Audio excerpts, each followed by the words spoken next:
Well, ngayon at saka tomorrow, yung kinokonduct natin yung district convention ng Coast Guard Auxiliary District, Southwestern Mindanao. So, in-schedule ni Commodore Josué Lee yung district convention dito sa Southwestern Mindanao, kung saan yung iba't ibang members ng PCGA or yung Philippine Coast Guard Auxiliary ang galing sa iba't ibang panig ng Southwestern Mindanao, galing Basilan, Tawi-Tawi, Cotabato, so mga taga Zamboanga City, Zamboanga Sibugay, so in many other areas pa, Pasulu. So nakita-kita sila dito para magkaroon ng lecture, and mamayang hapon merong search and rescue demonstration at merong fellowship dinner sa gabi mamaya. Ano po yung halaga ng Philippine Coast Guard Auxiliary? Sa PCG? Ang Philippine Coast Guard ay sa ngayon mayroong mga 6,200 na members. Ngayon syempre na-conceptualize kasi itong Philippine Coast Guard Auxiliary para tumulong, magbigay ng assistance sa Philippine Coast Guard. So, yung mga members ng PCGA are volunteers. In fact, na nagde-devote ng kanilang time, resources, para makapag-contribute and in a way, helping the community kung saan sila nakatira. At tumutulong sila sa pag-promote ng maritime safety, pagtulong sa pag-address ng environmental concerns, at pati sa community relations, at pati sa search and rescue. Meron po ba silang training? Yeah, merong depende doon sa kanilang expertise o kakayahan. Nagiging very important yung kanilang contribution sa iba't ibang functions ng auxiliary. Yung sa search and rescue, yung mga ibang mga marino or merong mga boats na magagamit sa search and rescue, nagiging malaking bagay yon. Ngayon doon sa environmental protection din, nakakatulong sila sa pag-contain ng pollution, pagre-report kung mayroong mga nagtatapon sa dagat, at pati yung pagtatanim ng mga mangroves na nakakatulong doon sa pag-improve ng habitat ng ating mga isda, at yung pagkukonduct din ng mga medical, dental missions. Maraming paraan kung bakit naging importante yung kanilang role sa pagtulong sa kanilang community.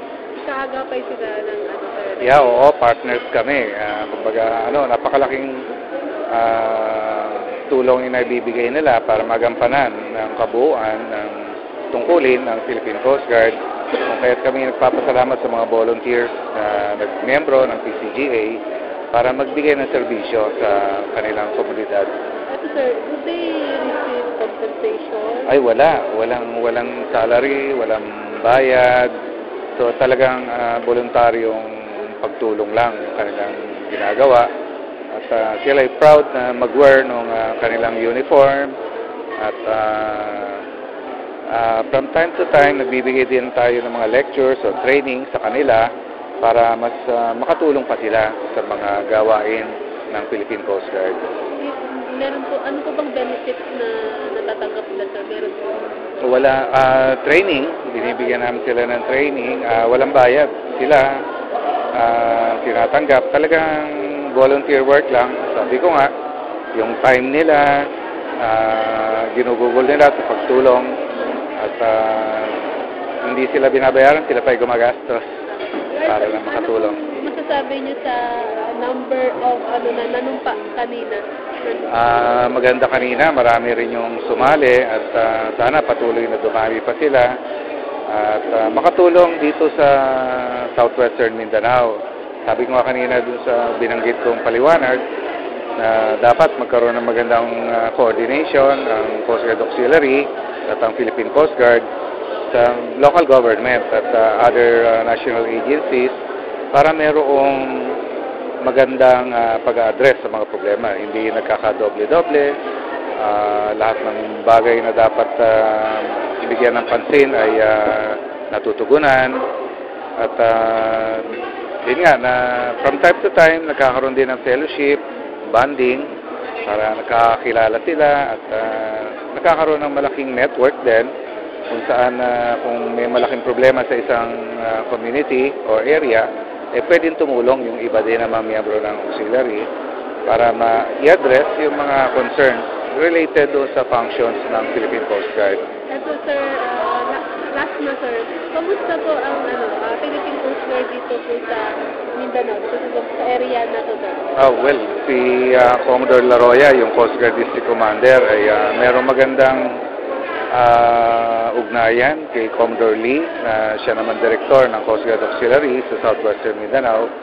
At marami silang nagagawa, yung kanilang partnership, marami silang naisasaayos.